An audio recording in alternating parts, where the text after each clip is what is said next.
Hello बच्चों, कैसे हैं आप सब और क्या हाल चाल हैं आपके। भाई आरटीपी आईसीएआई ने इशू कर दी है और आरटीपी की अगर बात करें तो 3 अमेंडमेंट्स आरटीपी के अंदर दिए गए हैं और तीनों ही एनबीएफसी के अमेंडमेंट्स हैं। ठीक, उसमें से एक तो आप काफी टाइम से पढ़ते भी आ रहे हैं, बात उसकी भी करेंगे।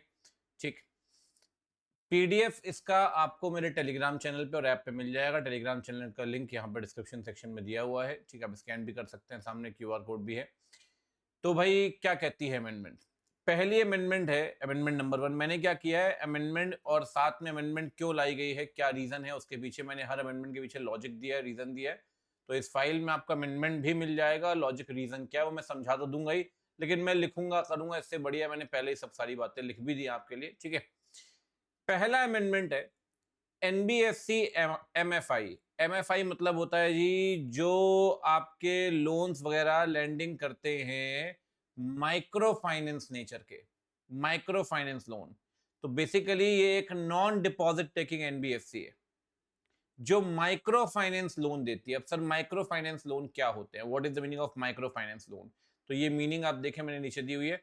बेसिकली आरबीआई का इस पे मास्टर सर्कुलर है। आरबीआई कहता है माइक्रो फाइनेंस लोन वो है जो कोलेटरल फ्री लोन है, जहां पे एनबीएफसी कोई सिक्योरिटी नहीं रखवाएगी आपसे और आपको बेसिकली हाउस होल्ड को लोन देगी। हाउस होल्ड का मतलब है नीचे लिखा हुआ, house hold means individual family unit जिसमें हस्बैंड वाइफ और उनके बच्चे आते हैं, अनमैरिड। लोन का अमाउंट मैक्सिमम होगा 3 लाख रुपए तक, वो है माइक्रो फाइनेंस लोन। 3 लाख रुपए तक आप ये समझेंगे तो अमेंडमेंट का लॉजिक और रीजन भी आपको समझ में आ जाएगा। जैसे मुथूट का नाम तो आप सबने सुना होगा, मुथूट ने भी बना रखी है मुथूट माइक्रोफाइन। तो माइक्रोफाइन जो है वो माइक्रो फाइनेंसिंग ही करती है, सर्टेन क्रेडिट कार्ड और भी बहुत सारी है इंडिया में। ठीक है, अब चक्कर क्या है सर, ये माइक्रो फाइनेंस लोन जो देती है ना, इसे एक अलग कैटेगरी दी गई है, उसे बोलते हैं एमएफआई, एनबीएफसी एमएफआई। लेकिन कहते हैं एमएफआई पता है आप कब कहलाओगे, एमएफआई कहलाओगे अगर अपने टोटल एसेट का 60% एसेट, उस एनबीएफसी के टोटल एसेट का 60% एसेट, आपको पता है इंटेंजिबल एसेट को नेट ऑफ करते हैं, आपने मेन बैच के अंदर पढ़ा भी होगा। 60% एसेट टोटल एसेट का are in the form of micro finance loan. मतलब जितने भी लोन इन्होंने बांटे, जितने भी एसेट्स हैं इनकी, सारी एसेट्स वगैरह सब कुछ मिलाकर 60% asset they are in the nature of micro finance loan. तो माइक्रो फाइनेंस लोन का मतलब क्या कहता है जी, वो दिया गया है regulatory framework micro finance loan, ये मैंने आपको नीचे समझा दिया what is the meaning of micro finance loan. तो अगर आपके 60% ऑफ एसेट्स सिर्फ माइक्रो फाइनेंस लोन के नेचर में है तो आप कहलाएंगे एमएफआई, कैटेगराइज किया गया है एमएफआई। अमेंडमेंट क्या है, अमेंडमेंट कहता है सर, सर्कुलर कहता है 6 जून का, आपको पता है अमेंडमेंट 6 महीने पहले की एप्लीकेबल होती है।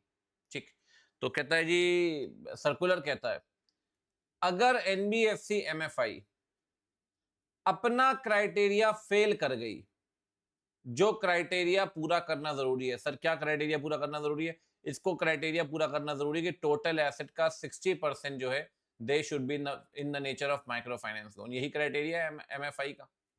अगर वो अपना क्राइटेरिया फेल कर गई सर, पूरा नहीं कर पाई, लगातार 4 क्वार्टर तक, लगातार 4 कॉन्जिक्यूटिव क्वार्टर्स तक आप अपना क्राइटेरिया पूरा नहीं कर पाए, तो आपसे एमएफआई का स्टेटस नहीं छीनेगा आरबीआई, नहीं छीनेगा। बल्कि अगर लगातार 4 क्वार्टर तक भी आप अपना स्टेटस मेंटेन नहीं कर पाए तो आप आरबीआई के पास जाइए, आरबीआई रिमीडिएशन प्लान आपके लिए बनाएगा और बोलेगा सर एक काम करते हैं, इसे इसे इसे रिमीडिएशन करते हैं, आपको दोबारा मौका देते हैं, कुछ दिनों की मोहलत और देते हैं, आप अपने आप को रिवाइव करिए, कोई दिक्कत नहीं। मतलब अगर आप लगातार 4 क्वार्टर, एक बात समझ लो आप इसका मतलब क्या है, लगातार 4 क्वार्टर तक भी अगर आप 60% मेंटेन नहीं कर पाए तब भी आप एमएफआई ही कहलाओगे। और 4 क्वार्टर के बाद भी एमएफआई का स्टेटस नहीं छीनेगा, बल्कि आरबीआई के पास जाओ, आरबीआई बोलता है रिमीडिएशन प्लान डेवलप करेंगे आपके लिए। क्या बात है। अब सर इसका लॉजिक क्या है, इसका लॉजिक बड़ा सिंपल है सर। ये माइक्रो फाइनेंस लोन जो है ना, ये गरीब लोगों को मिलते हैं, लोअर इनकम क्लास या लोअर मिडिल क्लास, मेरे जैसे गरीब। तो उस केस में 3 लाख तक का लोन मिल सकता है मैक्सिमम। अब एमएफआई जो होती है वो गरीबों को ही लोन देती है या लोअर मिडिल क्लास को लोन देती है 3 लाख तक का। भाई एमएफआई का स्टेटस छीन लिया तो कहीं ना कहीं this will be detrimental to those households जिनको छोटे मोटे 1,50,000 1.5-2 लाख के लोन चाहिए, तो उनका इंटरेस्ट अफेक्ट होगा, उनको लोन मिलता रहे, MFI का स्टेटस ना छिने, छोटे मोटे लोन चलते रहे इकोनॉमी में उनके डेवलपमेंट के लिए। इसीलिए बोला है 4 क्वार्टर तक कोई फर्क नहीं पड़ता जी, 4 क्वार्टर बाद RBI के पास आओ, RBI रिमीडिएशन प्लान करेगा। ठीक, रीजन क्या अमेंडमेंट के पीछे? रीजन बड़ा सिंपल है, रेगुलेटरी अपडेट है भैया, ताकि NBFC MFIs को they should remain committed to serving low income and financially excluded segment of the population, ताकि जो लो अर्निंग हाउस होल्ड्स हैं उनको लोन मिलता रहे। स्ट्रिंजेंट कंपोजिशन नॉर्म है, ठीक है, वो चाहता है सर कि आप बने रहें, ठीक है, ये लॉजिक है, रीजन है, एग्जाम में आपको ये ध्यान रखना है, समझने के लिए रीजन लॉजिक दिया हुआ है। This is amendment number 1, right. अगला is amendment number 2। Amendment number 2 आपने सुना भी होगा, एक्चुअली क्या हुआ था मैं आपको बताता हूं। 6 जून को ना, 6 जून को एक मेजर ओवरहॉलिंग आई थी, आरबीआई ने की थी मेजर ओवरहॉलिंग। इसके तहत आरबीआई ने इशू किया RBI lending against gold and silver collateral directions. ये बहुत बड़ा डायरेक्शन इनका आया था, इसमें बहुत सारे नियम आए थे, बहुत सारे, वो आपके सिलेबस में नहीं है, आपको सिर्फ एक चीज पढ़नी है। बहुत लंबे चौड़े नियम थे, वो सिलेबस का पार्ट नहीं है, तो उन्होंने इशू किया, आरबीआई ने, कहता है जी आपको ये नियम मानने पड़ेंगे जितना जल्दी हो सके, as expeditiously as possible, as soon as possible, but not later than 1 April 26, ये लास्ट डेट दी गई है। ठीक, बात करते हैं, मुथूट फाइनेंस का नाम सुना है ना, मनप्पुरम फाइनेंस का नाम सुना है, उनके लिए दिया गया है। तो ये जो डायरेक्शन आए थे इनके नाम थे आरबीआई जो गोल्ड लैंडिंग डायरेक्शन थे, नाम पूरा नीचे दिया हुआ है ना, ये देख सकते हैं आप, RBI lending against gold and silver collateral direction ये आए थे। ठीक है, इसमें मुद्दे वाली बात क्या है, कहता है सर आपने सुना होगा जनरली Tier 1 कैपिटल 10% होती है रिस्क वेटेड एसेट की, पढ़ा भी है आप सबने, लेकिन वो एनबीएफसीज जो प्राइमरली सिर्फ गोल्ड ज्वेलरी की लैंडिंग के सिक्योरिटी अगेंस्ट लैंडिंग करती है, जैसे कि मनप्पुरम फाइनेंस, मुथूट फाइनेंस, कहता है जितने भी आप लोन देते हो ना, आपका मेन काम जो है वो है लैंडिंग अगेंस्ट गोल्ड ज्वेलरी। ठीक, गोल्ड ज्वेलरी अगेंस्ट आप लैंडिंग करते हो, ये कब मानेंगे आपका प्राइमरी काम यही है, आप प्राइमरीली इंगेज हैं इस काम में, ये तब मानेंगे आप प्राइमरीली इंगेज हैं जब आपके टोटल फाइनेंशियल एसेट का 50% एटलीस्ट यही वाले लोन दिए आपने। जितने भी फाइनेंशियल एसेट्स एनबीएफसी के 50% सिर्फ गोल्ड लोन दिए उन्होंने, सिर्फ gold loan 50%, minimum 50% gold loan दिए। अगर ऐसा है तो आपकी Tier 1 कैपिटल जो आपको मेंटेन करनी है वो नॉर्मली 10% मेंटेन करनी पड़ती है, बट यहां पर मेंटेन करनी पड़ेगी 12% of aggregate risk weighted asset. ये पढ़ा भी है आपने, 12%, ये पहले का पॉइंट है, बट ये साथ में इन्होंने कोलेट कर दिया, ठीक है ना, 12% of aggregate risk weighted asset. अब मैं क्वेश्चन भी मैंने कराया होगा आपको, मैं इवन मेन के अंदर और ईओ के अंदर दोनों के अंदर कराता हूँ क्वेश्चन। ये देखिए आप ये क्वेश्चन एक एग्जांपल कराता हूँ क्वेश्चन देखिए। अब जैसे मनापुरम फाइनेंस है, मनापुरम फाइनेंस लोन एडवांसेस दे रहा है, टोटल लोन है भैया 400 करोड़, गोल्ड लोन है 210 करोड़, तो 210 डिवाइड बाय 400 करोड़ 52.5 आ गया। टोटल जो लोन आपने दिए हैं फाइनेंशियल एसेट उसमें से 210 करोड़ आपकी गोल्ड लोन है, 52.5 मतलब ये जो मन्नापुरम फाइनेंस है ये primarily loan against gold jewellery का बिजनेस कर रही है, प्राइमरीली कर रही है, इसे 12% मेंटेन करना पड़ेगा रिस्क वेटेड एसेट का Tier 1 कैपिटल के तौर पे। तो जो भी रिस्क वेटेड एसेट होगी उसका उसका उसका 12% मेंटेन करेंगे इन Tier 1 कैपिटल। अब सवाल ये what is the meaning of risk weighted asset, तो याद करिए आपने रिस्क वेटेड में एक परसेंटेज पढ़ा होगा, ये ऐसे परसेंटेज होते हैं। अब जैसे कैश में, तो कैश तो भैया सबसे बढ़िया चीज है यार, 0% वेट देते हैं रिस्क वेटेड एसेट में। अब जैसे फिक्स्ड एसेट्स है, तो फिक्स्ड एसेट्स पे भैया कितना है, तो फिक्स्ड एसेट्स पे प्रीमाइसेस है, फर्नीचर, ये 100% चलता है, ठीक है, हर किसी पे अलग अलग है, ठीक। अब मान लो आप दे रहे हो जी,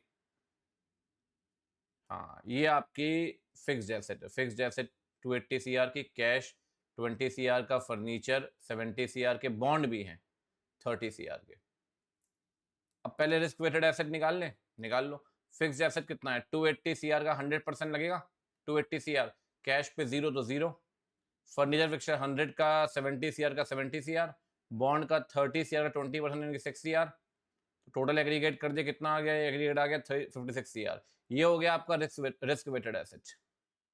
रिस्क वेटेड एसेट का 12% आपको मेंटेन करना है टीयर 1 कैपिटल। तो 356 CR का 12% यानी कि इतना मेंटेन करना है as tier 1 capital. Got it bro? ठीक। तो जी ये आ गई आपकी दूसरी अमेंडमेंट। इसमें एक दो बातें और भी लिखी हैं, ऐसा नहीं है। ठीक। कहता है इन्होंने on balance sheet end of balance sheet treatment भी करने हैं कैपिटल एडिक्वेसी के लिए, जो एज पर डायरेक्शंस दिए गए। अब मैं सही बताऊं तो सेकंड, थर्ड, फोर्थ में इन्होंने कुछ नहीं दिया। ये आरटीपी की ही लैंग्वेज है, रिवीजन टेस्ट पेपर की। इन्होंने सिर्फ इन 3 पॉइंट्स में बस सिंपल दिया, डायरेक्शंस मान लीजिए, डायरेक्शंस मान लीजिए, डायरेक्शंस मान लीजिए। यहां दिया है कि on balance sheet, of balance sheet items के, यहां दिया है deferred tax assets and deferred tax liabilities. वही इंडिया का एक्चुअली देखो है क्या, पहले इंडिया लगता नहीं था एनबीएफसी पे, अब नोटिफाई हो चुका है इंडिया को लेकर। ये अमेंडमेंट भी आपको पता है, पुराना अमेंडमेंट। अब जब इंडिया एप्लीकेबल हो गया एनबीएफसी पे, तो भैया उस केस में क्या होगा? उस केस में इंडियस का, अब पहले क्या था कि चलो कुछ एनबीएफसी पे क्राइटेरिया था, अब तो बहुत यूनिफॉर्म है सर इंडियस, बहुत यूनिफॉर्म है। ठीक। तो इंडियस की एप्लीकेबिलिटी के कारण कई सारे इफेक्ट आए। तो ये जो सेकंड थर्ड पॉइंट दिख रहे हैं आपको, ये इंडियस के कारण ही इफेक्ट आया इसका, तो इसमें कुछ है नहीं। Second third fourth point main समझने लायक बात ये। ठीक। अब ये जो है इसका रीजन क्या है? रीजन मैंने दिया हुआ, देखो सर, नॉर्मली 10% होता है, यहां 12% क्यों है? रीजन बीइंग गोल्ड लोन में एनपीएस ज्यादा है कंपेयर। अब देखो इतना 28.6% है, गोल्ड में वोलेटाइल होता है प्राइस, बहुत सारे मल्टीपल फैक्टर्स आर देयर, जिस कारण से नॉर्मली 15% भी होता है risk weighted tier 1 capital, tier 2 capital, but normally 10% है। लेकिन गोल्ड वाले में 12% ज्यादा क्यों है? उसके कई सारे कारण है। ठीक है, ये सब नॉलेज के लिए आप पढ़ लेना, कोई दिक्कत नहीं है। ठीक है ना?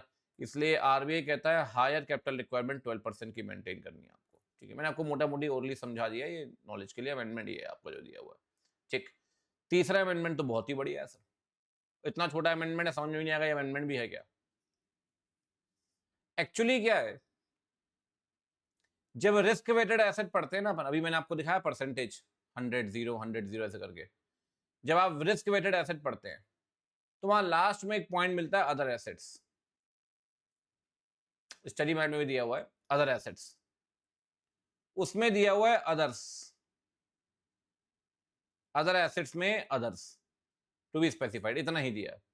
अमेंडमेंट ये आया है इंक्लूडिंग आरओयू एसेट्स, ये अमेंडमेंट है। अब आरओयू एसेट का मतलब क्या है भैया? अगेन इंडियस का सीधा कारण है, सीधा, बहुत क्लियर सी बात है।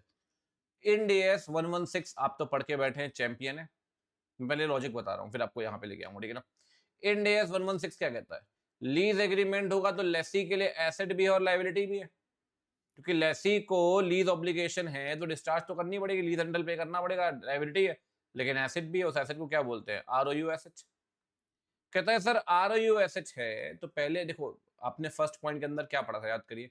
आपने फर्स्ट पॉइंट के अंदर पढ़ा था, जब भी अपन टीयर 1 कैपिटल देखते हैं तो नेट ऑफ करते हैं, डिडक्शन करते हैं इंटेंजिबल एसेट का। लेकिन एक बात बताइए, अगर लीज है, इंडस्ट्री फीडबैक मिला आरबीआई को, और लीज है, एसेट्स आपको मिली टेंजिबल, लीज एसेट जो है वो टेंजिबल नेचर की है। कहता है इसे माइनस क्यों करेंगे सर?